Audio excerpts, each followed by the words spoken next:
Magandang araw mga kaibigan. Bigyan natin ng reaction, opinion itong post ng Daily Tribune na parang magandang balita ito. Sana tuloy-tuloy na ito tungkol sa krisis sa langis natin. Ito, safe passage secured. The Department of Foreign Affairs said Foreign Affairs Secretary Maria Teresa Lazaro held talks with Iranian Foreign Minister Syed Abbas Araghchi, securing assurances for the safe and unimpeded passage of Philippine vessels and seafarers through the Strait of Hormuz. The development is seen as crucial in ensuring the safety of Filipino seafarers and the steady flow of oil and vital supplies to the Philippines amid regional tensions. Wow! Sana, totoo ito Statement pa man lang ito. Kaya lang, wag muna tayong masyadong magsaya.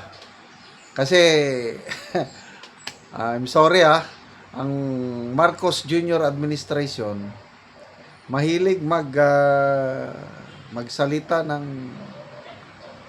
on the surface parang maganda, but in the end wala rin. Kaya ulitin ko, puruhan good news, but bantayan natin. Hindi kaming bukas makalawa kung talagang totoo ba na dapat ito magresulta sa mas mababang presyo ng ating langis. Kaya baka naman, yun nga, makadaan na tayo sa Strait of Hormuz. Kaya lang, it will remain na 120.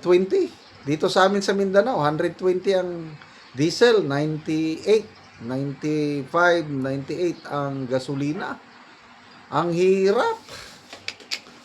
Imbes na bakasyon ngayon, summer, gustong pasyal namin ang aming mga apo,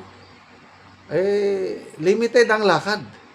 Dahil, biruin mo yan, sobra 100% ang increase presyo ng langis. Ay, nako. So, good job po, Secretary Lazaro ng DFA.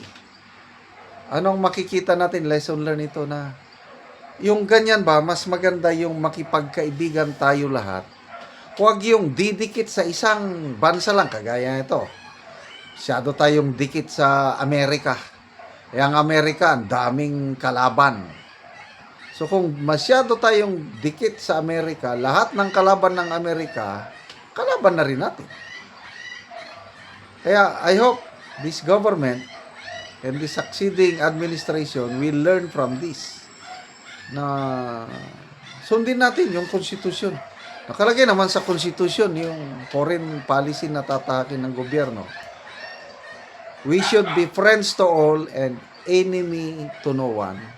Na bagay na ginawa yan ng Pangulong Marcos Sr.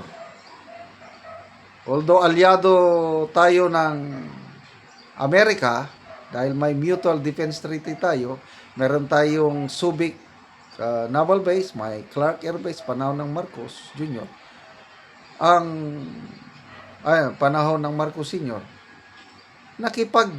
Nag-establish ng diplomatic relations ang Pangulong Marcos Sr.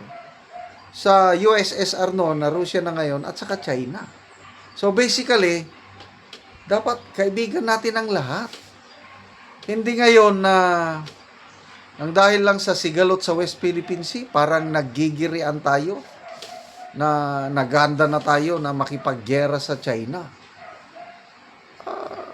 Hindi naman kailangan na makipaggera ka ngayon. Dahil, in the first place, napakahina pa ang ating depensa o ang ating armed forces. Isa tayo sa pinakamahina sa buong itong ASEAN lang.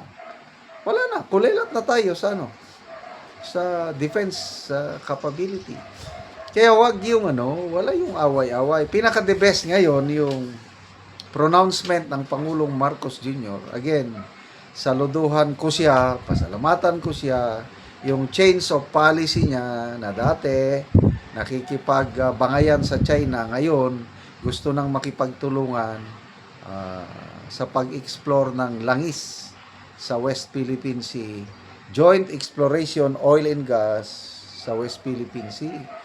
Salamat naman at pumayag ang China.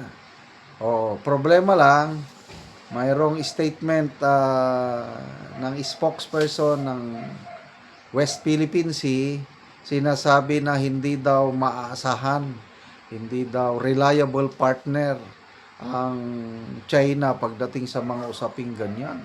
Ano ba yan? Nagsalita na nga ang Pangulo, ang Chief Foreign Architect ng bansa, Pangulo, nagsalita na, makipagtulungan tayo sa China, parang kinokontra pa. Huwag naman. Let's give a chance. Kung mag-succeed, kung hindi, stop it. Kailangan wag negative kagad dahil paulit-ulit ang problemang ito. Yung langis na yan. Granting, this year, ma-resolve ang issue, ang sigalot ng Iran, US, Israel. Baka next year, puputok na naman yan. Kawawa pa rin tayo. Kaya, it's high time na maghanap. Meron man tayong sources nandyan. It's just a matter of exploring it at kunin in partnership na sa China para matapos na yung sigalot sa teritoryo. Pabayaan lang muna. Importante, makinabang tayo and then makinabang na rin ang China. Share na lang. Dapat ganon. Salamat mga kaibigan sa inyong pagsubaybay sa ating channel.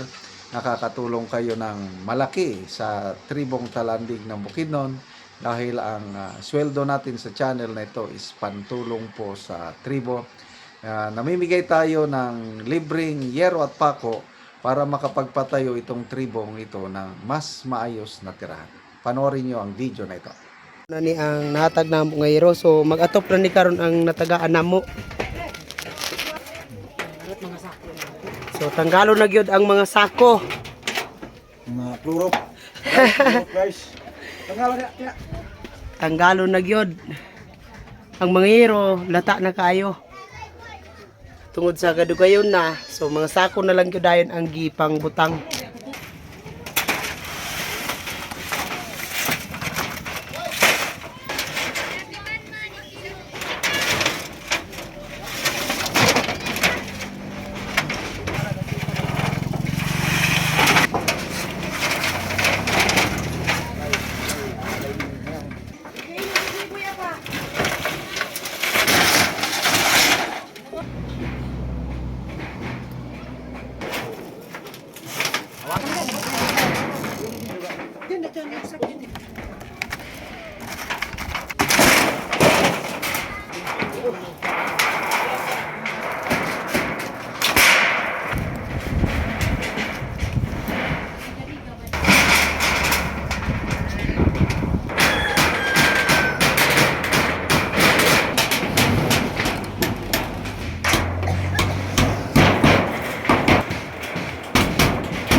Og karon human na gyud og pag-atop, so maayo na gyud tan-awon, di nasama ganina nga mga sako ug mga yero nga daot. So karon maayo na gyud. Sa Ginoo nga, salamat sa nagtabang nga. Tagaan gyud mig mga top, di namin maulanan, so especially salamat kayo sa Ginoo nga. Sa isugo sa Ginoo nga tao nga mutabang sa mga, so mura na daghang salamat. So salamat kaayo. Natagaan na mo og yero. So mag-atop na ni siya karon.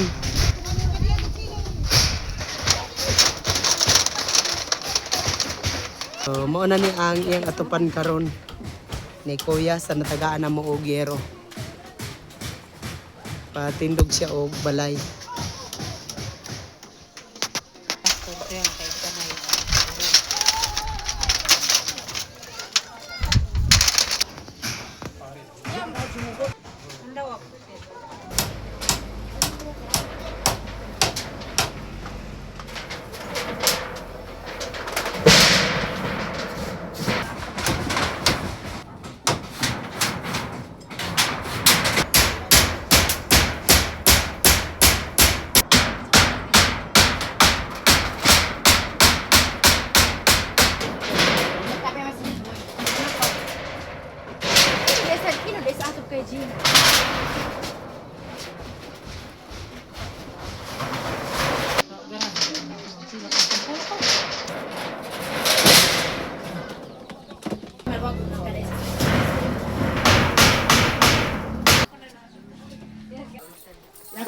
karon humanag yun sa pag-atop ang among gihatag nga hero sumo na ni.